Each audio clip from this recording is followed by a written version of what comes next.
Invito a la congregación que ubiquen en sus Biblias el segundo libro de Samuel,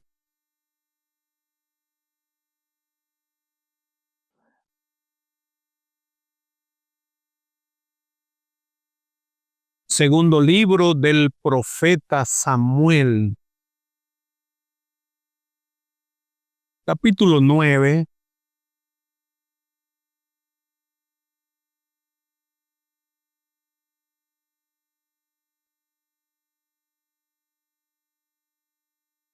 Vamos a leer del 1 al 8.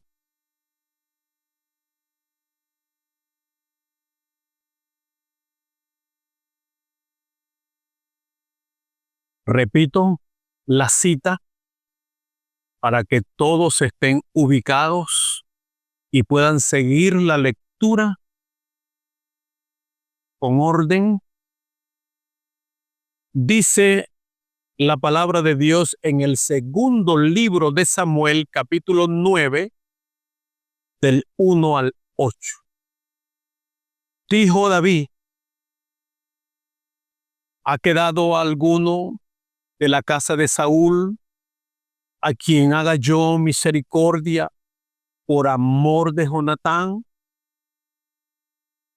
Y había un siervo de la casa de Saúl que se llamaba Siba, al cual llamaron para que viniese a David. Y el rey le dijo: ¿eres tú, Siba?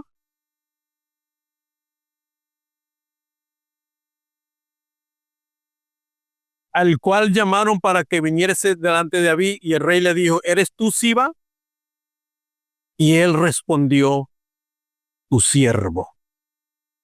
El rey le dijo: ¿no ha quedado nadie de la casa de Saúl a quien haga yo misericordia de Dios?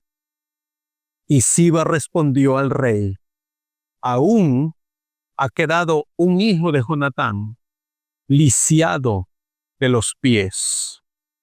Entonces el rey le preguntó: ¿dónde está? Y Siba respondió al rey: he aquí, está en casa de Maquir, hijo de Amiel, en Lodebar. Entonces envió el rey David y le trajo de la casa de Maquir, hijo de Amiel, de Lodebar. Y vino Mefiboset, hijo de Jonatán, hijo de Saúl, a David, y se postró sobre su rostro e hizo reverencia. Y dijo David: Mefiboset. Y él respondió: he aquí tu siervo. Y le dijo David: no tengas temor, porque yo a la verdad haré contigo misericordia por amor de Jonatán, tu padre, y te devolveré todas las tierras de Saúl, tu padre, y tú comerás siempre a mi mesa. Y él, inclinándose, dijo: ¿quién es tu siervo para que mires a un perro muerto como yo? Hasta aquí la lectura.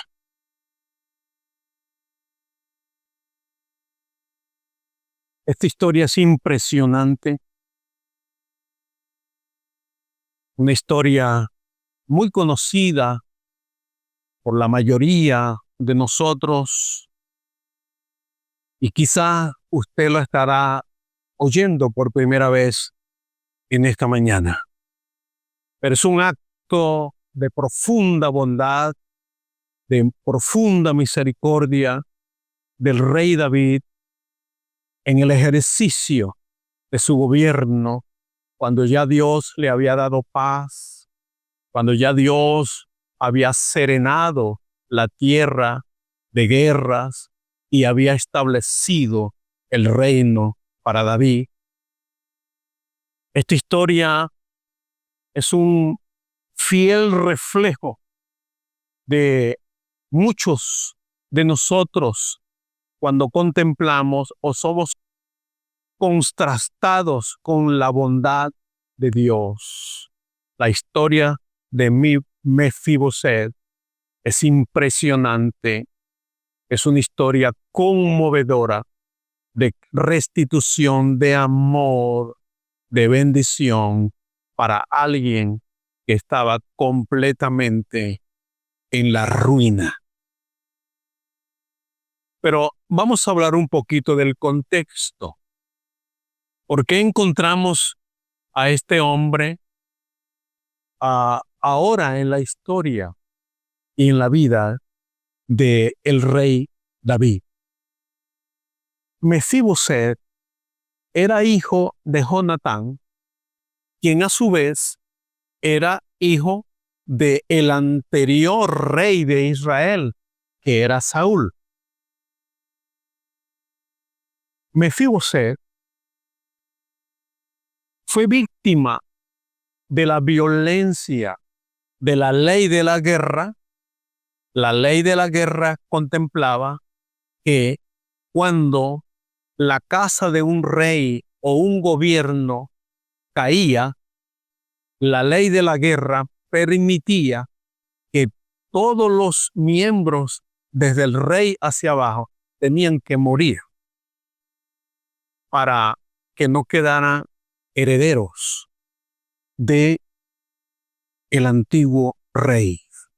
O eran muertos o eran desterrados. El día que esto ocurrió, que el palacio del rey Saúl fue violentado por esta ley, fue atacado el palacio del rey, el rey fue muerto, el mismo día murió su hijo Jonatán, pero en el intento de la huida de los que estaban en el palacio, en ese intento de la huida, Mefiboset tendría unos 3 años. La nodriza lo tomó para huir y salvaguardar la vida del niño, pero en su intento, el niño se le cayó de los brazos y se le partieron las piernas. De allí Mefiboset quedó lisiado de por vida. Bueno, lograron escapar. Afortunadamente, escaparon y se refugiaron en un lugar donde nadie lo iba a buscar.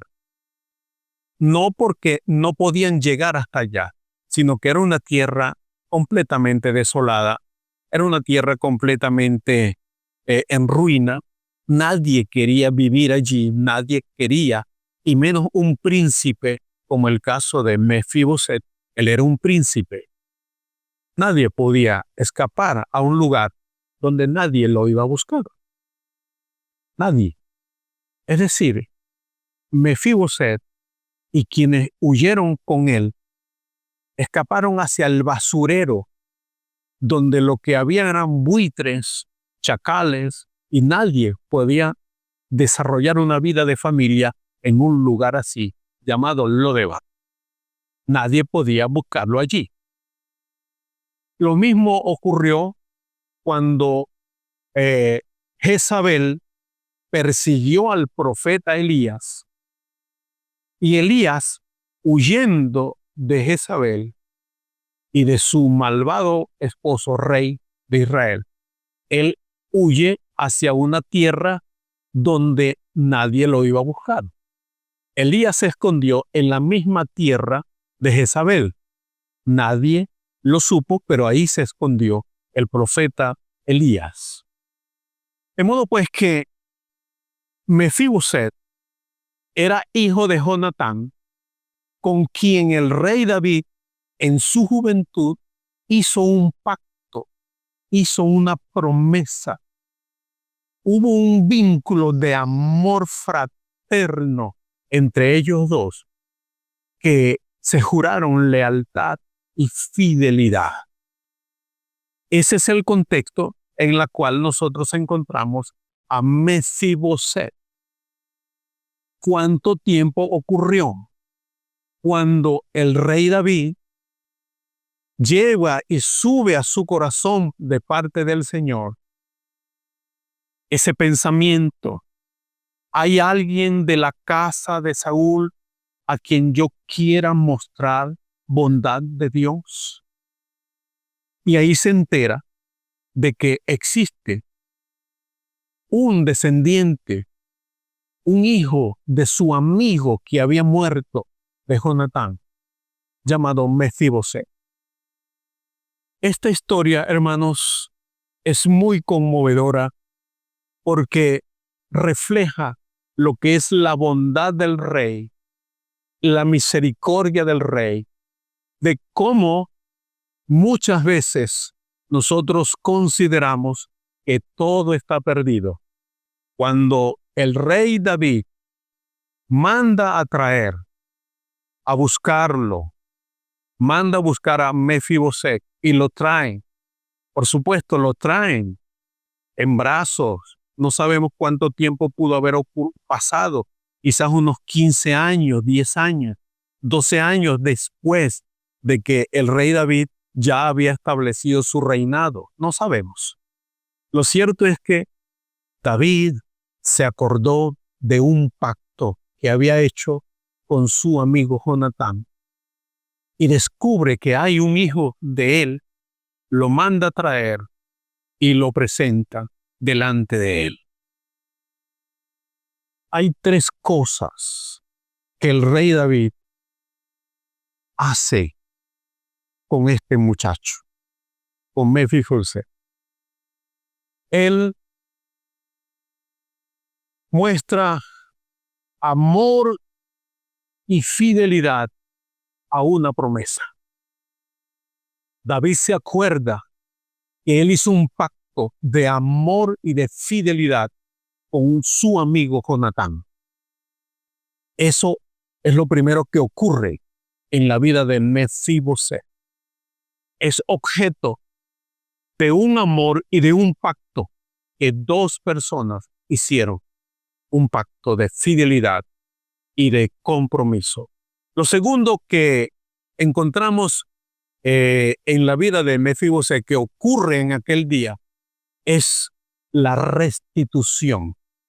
Dice la Biblia que el rey David dijo: todo lo que era de tu abuelo y de tu padre Jonatán, las tierras y todo lo que era, te lo voy a devolver, te lo voy a regresar. Y lo tercero, aunque eso, lo segundo tiene que ver con bienes materiales, tiene que ver con riqueza, tiene que ver con propiedades, tiene que ver con riquezas materiales. Más adelante voy a explicar cómo este cuadro de bondad y de misericordia del rey David hacia Mefiboset se cumple en la mesa a la cual hemos sido invitados en el día de hoy. Lo tercero que ocurre en la vida de Mefiboset aquel día es que él es invitado a comer todos los días a la mesa del rey. Todos los días a la mesa del rey. En un sentido espiritual, amados hermanos, Lodebar, en el sentido físico, real, geográfico, Lodebar era el basurero, era el lugar donde los buitres y los chacales y los animales salvajes vivían. Allí no había familia, solamente los que huían y escapaban de algún crimen o de algo. Allí estaba Mefiboset. Ahora, en el sentido espiritual, Lodebar significa ruina, pobreza, miseria, sin conexión con Dios. Ese era el ambiente donde vivía Mefiboset. Saben, amados hermanos, que aquí hay una una hermosísima enseñanza para nosotros en el día de hoy. Más allá de los datos, de la historia, más allá de lo que pudiéramos descubrir a simple vista en la palabra de Dios, hay una hermosísima enseñanza para nosotros en el día de hoy. Y en esta mañana, después de haber dicho todas estas cosas, yo quiero, hermanos, hablarles acerca de que, así como para Mefiboset hubo una mesa servida, la mesa del rey, en el palacio del rey, también otra mesa que ha sido servida para todos aquellos que son invitados, es la mesa del Señor. Son dos mesas, la mesa del rey David y la mesa del Señor Jesús. La mesa del rey David estaba en su palacio, lleno de lujos, de confort y de mucho bienestar. La mesa del Señor, que es la mesa a la cual hemos sido invitados en el día de hoy, es una mesa también llena de manjares espirituales, llena de riquezas espirituales, que lo vamos a descubrir a continuación. Porque, amados hermanos, en la iglesia está la mesa del Señor. En la iglesia está servida la mesa del Señor. Y en esta mañana yo quiero hablar sobre eso. Que en la iglesia está la mesa del Señor. ¿Por qué en la iglesia está servida la mesa del Señor? ¿Cómo podemos nosotros descubrirlo? ¿Cómo nosotros podemos entender este paralelismo en lo que era la mesa del rey David y la mesa del Señor Jesús a la cual hemos sido invitados? Fíjense, yo quiero, hermanos, que ustedes busquen, me acompañen en el Evangelio según Lucas, capítulo 22, para que veamos esa mesa. Evangelio según Lucas, capítulo 22.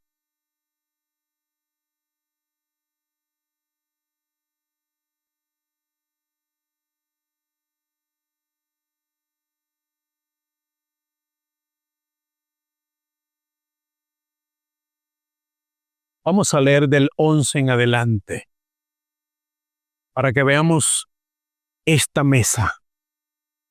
Y vamos a compararla con la mesa del rey David. En el palacio del rey. Evangelio según Lucas, capítulo 22, vamos a leer del 11 en adelante. Acompáñenme en la lectura, el cual dice así. Y decir, está hablando Jesús a los apóstoles que él mandó a preparar la mesa. Dice, y decir al padre de familia de esa casa, el maestro te dice, ¿dónde está el aposento donde he de comer la Pascua con mis discípulos? Entonces él os mostrará un gran aposento alto, ya dispuesto, preparad allí. Fueron pues y hallaron como les había dicho, y prepararon la Pascua. Cuando era la hora, se sentó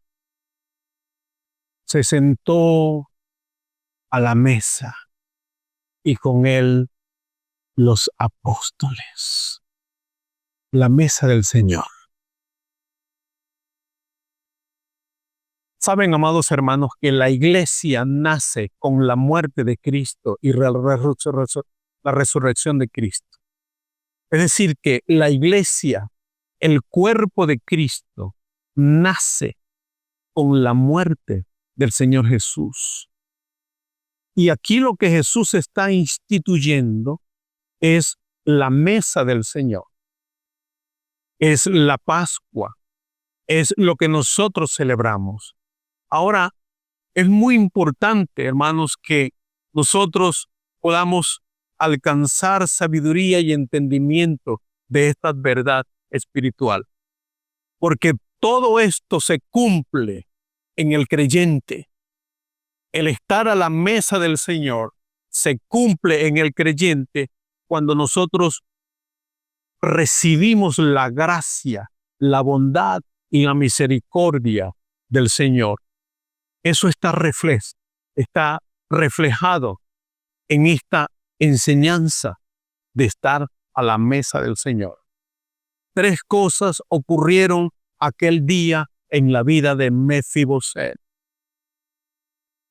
Él fue objeto del amor y el recuerdo y el cumplimiento de una promesa. Segundo, aquel día Mefiboset fue restituido todos los bienes materiales que él había perdido. Él era heredero de eso. A él no le pertenecía. Él ya lo había perdido. Ya había un nuevo rey. David era el nuevo rey. Ya no tenía ningún derecho. Mefiboset lo había perdido todo. Lo único que conservaba era su vida y sus 2 piernas quebradas. Es un reflejo, hermanos, de nuestra condición. La condición de Mefiboset es un reflejo de nuestra condición espiritual. ¿Qué fue lo que dijo Mefiboset cuando estuvo en la presencia del rey? Cuando él le preguntó, ¿eres tú, Mefiboset? Y dijo, sí, yo soy. Pero cuando él se identifica, ¿con qué se compara Mefiboset? Él dice, ¿quién soy yo sino un perro muerto? ¿Y dónde viven los perros muertos? ¿Dónde están los perros muertos? En los basureros. Los perros están en los lugares más desolados. Es decir, Mefiboset está reflejando su condición espiritual. Es un perro muerto. La palabra de Dios dice en Efesios capítulo 2, versículo 1, cuando dice la palabra del Señor allí, que cuando nosotros estábamos como muertos en delitos y en pecado, igual que Mefiboset, éramos perros muertos. Esa era nuestra condición. Perros muertos. Ahora, aquel día Mefiboset le es restituido algo que a él no tenía ningún derecho de reclamar nada. Nada. Pero la bondad del rey cubre todas sus necesidades y le entregan tierras, le entregan ganado, le entregan una inmensa riqueza. Saben, amados hermanos, que lo tercero que ocurre allí era la participación de la comida del rey, de participar de la mesa del rey. Entonces yo quiero, en el avance de esta reflexión que estoy compartiendo con ustedes, hermanos, es por qué en la iglesia está la mesa del Señor. En primer lugar, hermanos, porque la mesa del Señor, que es la iglesia, se sirve por una persona y por una promesa. Nosotros estamos acá en la mesa del Señor, que es la iglesia, hermanos, porque Dios pensó en una persona y en una promesa. ¿Quién es esa persona? ¿Y cuál es esa promesa? Es usted, es usted, es usted, es usted. Nosotros estamos a la mesa del Señor porque Él nos hizo una invitación. Venid a mí todos los que estáis trabajados y cargados, y yo os haré descansar. Es una invitación personal. El Señor nos ha convocado a cada uno individualmente. La salvación es algo personal.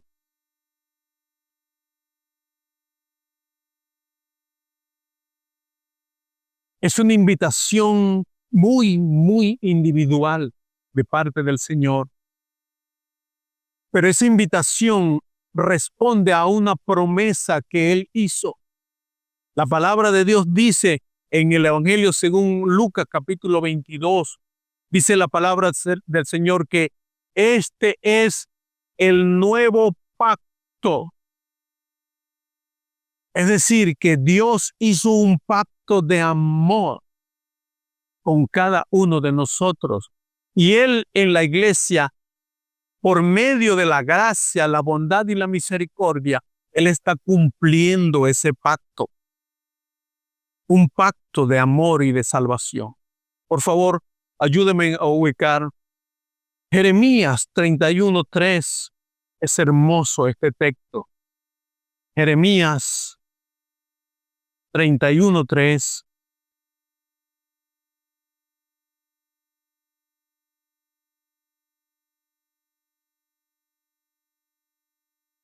Jeremías 31:3 dice de la siguiente manera. Dice la palabra del Señor, Jeremías 31:3, Jehová se manifestó a mí hace ya mucho tiempo, diciendo, con amor eterno te he amado. Por tanto, te prolongué mi misericordia. Qué conmovedor este texto. Qué riqueza, qué profundidad de la bondad, del amor de Dios, cuando Él se acuerda que ha hecho un pacto de amor con cada uno de nosotros. Dice, Jehová se manifestó a mí hace ya mucho tiempo diciendo, con amor eterno te he amado. Por tanto, te prolongué mi misericordia. Esto fue lo que hizo David. David se acordó que había hecho un pacto de amor con Jonatán. Y la demostración cuando él sube a su corazón ese pensamiento, ha quedado alguien de la casa de Saúl a quien yo pueda mostrar bondad de Dios. Porque el corazón del rey David no es otra cosa, hermanos, que una demostración de la bondad de Dios. Cómo Dios se ha mostrado bondadoso con nosotros. Él se ha acordado que hizo un pacto de amor y ha respondido llamándonos a cada uno de nosotros y diciéndonos, con amor eterno te he amado. Esa es, hermanos, de por qué en la iglesia está la mesa del Señor, porque es una invitación muy personal, pero responde a un pacto de amor, a una promesa que Dios hizo hace mucho tiempo de mostrarnos su bondad, su amor y de su misericordia. Saben que en estos días leí acerca de una familia que fue de paseo y fueron a esquiar a una montaña y tenían una hija de 13 años. Esa hija de 13 años tuvo un accidente y pues quedó muy grave. No logró sobrevivir al accidente. Y los médicos le preguntaron si quisieran ellos donar los órganos de su hija. Ellos dijeron que sí. Y bueno, hicieron todos los preparativos. En otra ciudad había una niña que necesitaba un corazón. También tenía 13 años. pero tenía una enfermedad cardíaca muy severa, muy fuerte, y necesitaba un trasplante de corazón. Hubo el acuerdo, hubo el acercamiento. La niña que falleció por causa del accidente, por esquiar, hubo un accidente esquiando, donó su corazón a la otra niña de 13 años. Pasó un poco tiempo y los padres de la niña que falleció se pusieron de acuerdo con los padres de la niña que había recibido el corazón y ellos fueron a visitarme. Entre las cosas que ellos llevaron un estetoscopio y le pidieron a los padres de la niña que había recibido el trasplante y le dijeron, ¿nos permite oír el corazón de nuestra hija? Ellos dijeron, sí, claro. Sacaron el foco, pusieron su estetoscopio y comenzaron a oír los latidos del corazón de su hija. Era el corazón de su hija.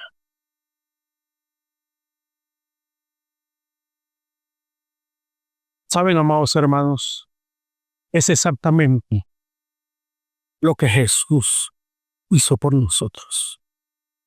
Cada vez que Dios nos ve en la iglesia, Él nos ve a través del corazón de su Hijo Jesús.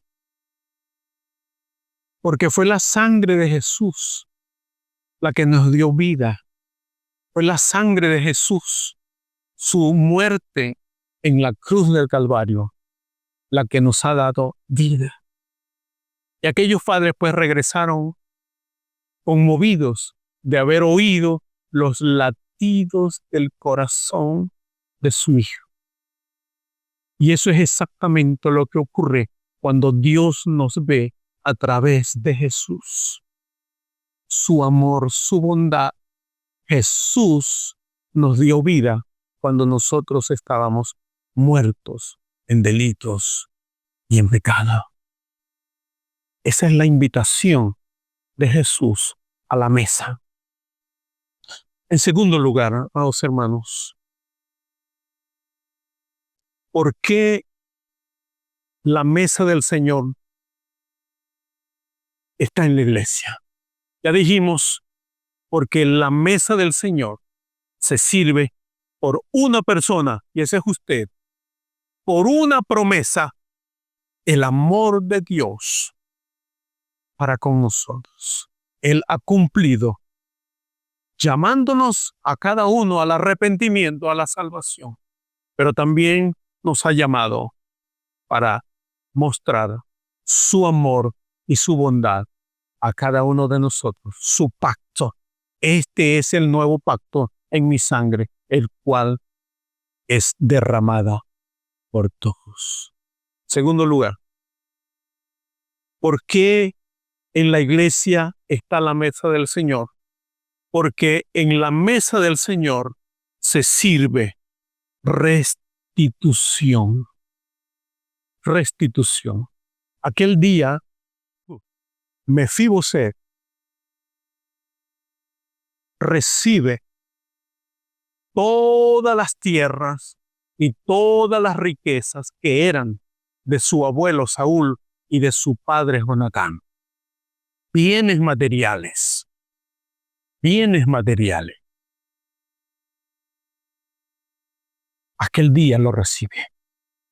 Saben, hermanos amados, que el dolor y la tragedia que llevó a Mefiboset a vivir en la vergüenza, en la ruina, a vivir en un lugar sin conexión con Dios. Allí no había adoración.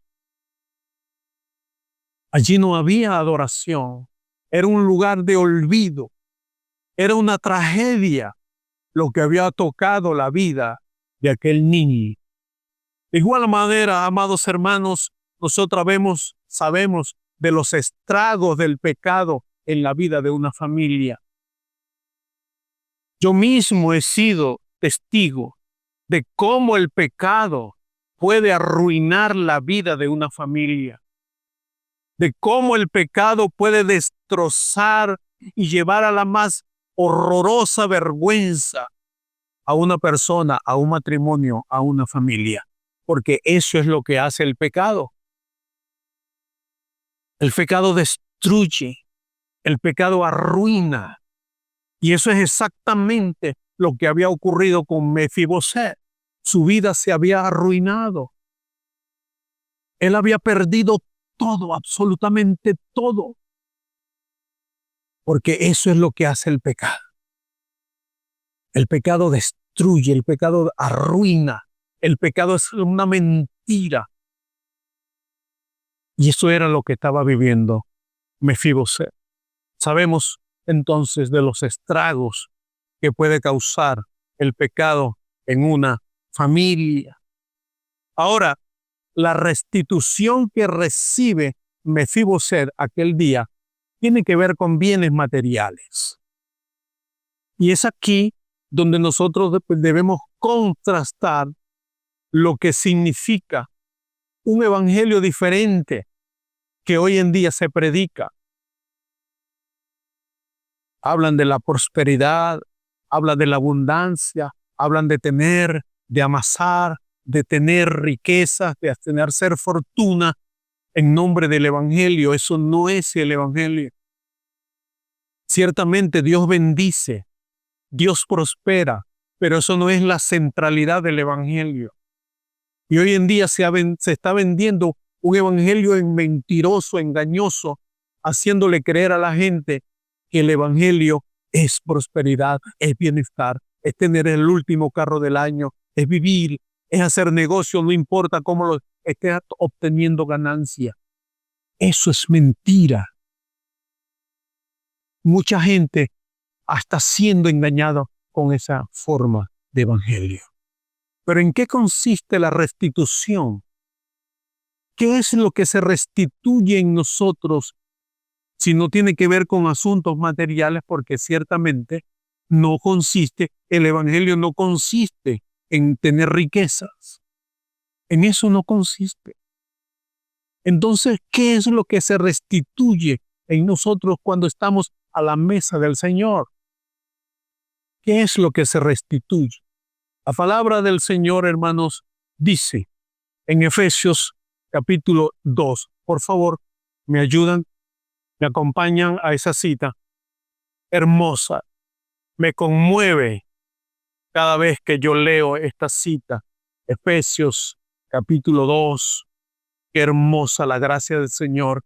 Y Él os dio vida a vosotros cuando estabais muertos en vuestros delitos y pecados, en los cuales anduvisteis en otro tiempo, siguiendo la corriente de este mundo, conforme al príncipe de la potestad del aire, el espíritu que ahora opera en los hijos de desobediencia, entre los cuales también todos nosotros vivimos en otro tiempo, en los deseos de vuestra carne, haciendo la voluntad de la carne y de los pensamientos, y éramos por naturaleza hijos de ira, lo mismo que los demás. Pero aquí está la gracia. Pero Dios,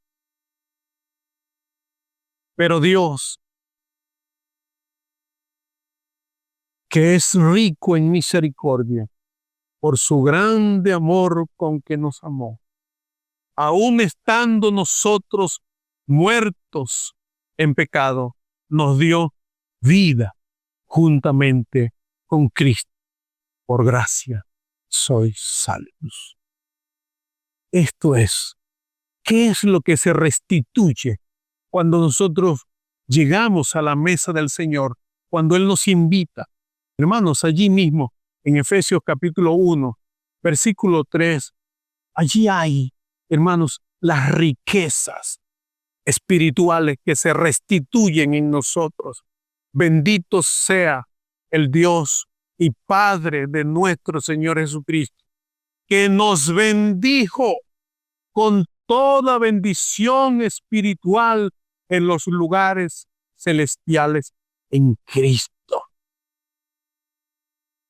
Esas bendiciones, esa riqueza espiritual, yo quiero destacar una sola en esta ocasión. ¿Qué es lo que se restituye? ¿Qué es lo que Dios nos devuelve cuando vamos a la mesa del Señor? Hermanos, tiene que ver con la dignidad. Tiene que ver con la identidad. ¿Con qué se identificó Mefiboset cuando se presentó delante del rey? Con un perro muerto. Un perro muerto. ¿Saben, amados hermanos, que una de las cosas que Satanás ha querido robarnos es precisamente nuestra identidad en Cristo? Nuestra identidad, nuestro honor, nuestro valor.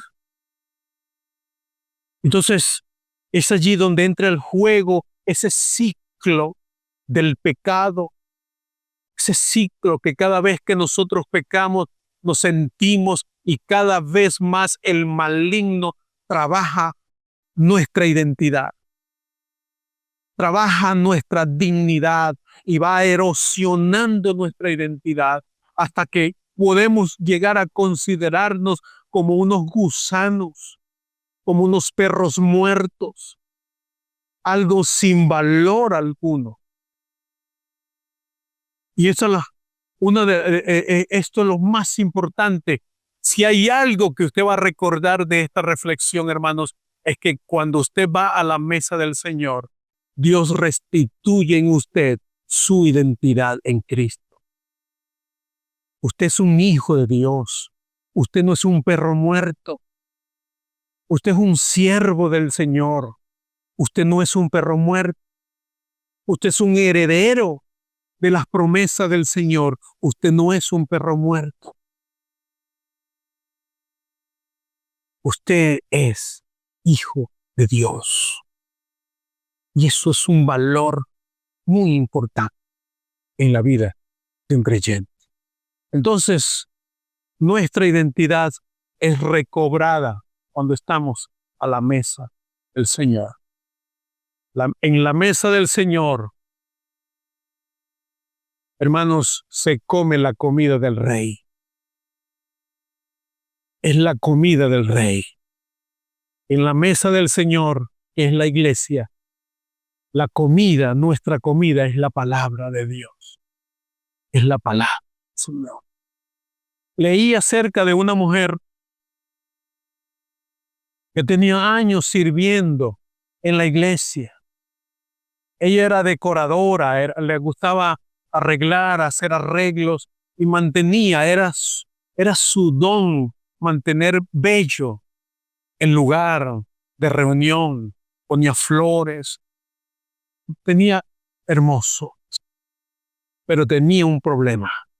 Era una mujer que gritaba en su casa. Todo era una gritería, todo era un grito, todo era pleito, todo era rencilla. Y su esposo, pues no la acompañaba a la iglesia porque veía un contraste.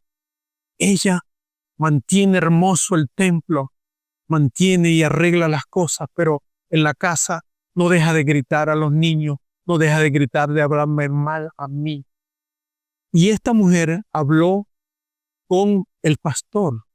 Pastor, tengo años orando por mi esposo y mi esposo no responde a la salvación. Me siento frustrado. Y el pastor le dijo, ¿cómo es tu vida en tu casa? Y ella le contó todo. Y el pastor le dijo, no te estás nutriendo de la comida del Rey. No estás nutriéndote de la palabra de Dios, que es el alimento. En la mesa del Rey se come la comida del Rey. Y en la iglesia nosotros nos nutrimos del alimento espiritual, que es la palabra del Señor. hasta que aquella hermana leyó en las cartas pastorales: quítese de vosotros toda gritería, toda ira, toda maledicencia, palabra deshonesta de vuestra boca. Y ella comenzó a alimentarse y a nutrirse de la palabra del Señor. Cuando ella se nutre del alimento de la mesa del Señor, de la palabra del Señor, habla con su esposo y le pidió perdón. Le dijo: he sido muy mal ejemplo para ti, porque yo digo que soy cristiana, pero yo grito en la casa, todo es una gritería, todo es maledicencia, todo es murmuración, y yo sé que he hecho lo malo delante de ti. Y aquello conmovió al hombre. A las pocas semanas, cuando aquella mujer comenzó a nutrirse de la palabra de Dios y a vivir la nutrición de la palabra del Señor, hubo cambios en la vida de su esposo. A las semanas el esposo estaba en la iglesia. Hermanos, porque cuando uno se alimenta de la mesa del rey, cuando uno se alimenta de la comida del rey, eso se nota. Eso se nota. Porque no puede ser que yo digo que estoy a la mesa del Señor. Hermanos, sí, se me nota otra cosa. Yo no sé si ustedes recuerdan, hermano, hubo un comercial de avena Quaker hace muchos años. Decía algo así: si estás comiendo avena Quaker, se te nota.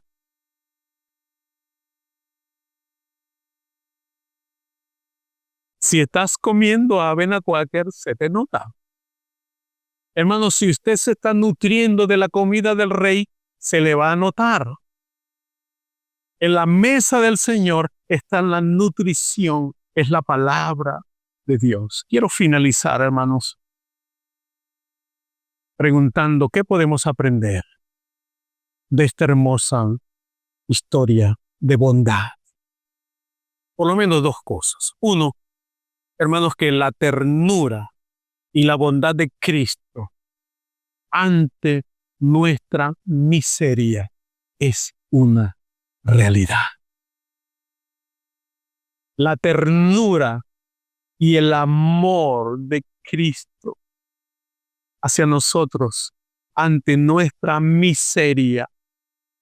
Lo mismo que pasó con Mefiboset. Mefiboset estaba viviendo una vida miserable, pero la ternura y la bondad del rey lo alcanzó. Qué hermoso es cuando la ternura y el amor de Cristo nos alcanza. Y Él no mira nuestra condición miserable, sino que nos ama, nos protege y nos invita a su mesa. En segundo lugar, cosa que podemos aprender como conclusión, hermanos, es que debemos rendirnos ante su bondad y de su ternura. Con amor eterno te he amado. En Sofonías 3:17 dice allí que Él se gozará sobre nosotros, callará de amor, callará de amor. Y es la bondad de Dios hacia nosotros. La bondad, la ternura de Dios no se detiene aún viendo nuestra condición de miseria. Él nos ama, Él nos rescata, Él restituye y nos da una vida nueva.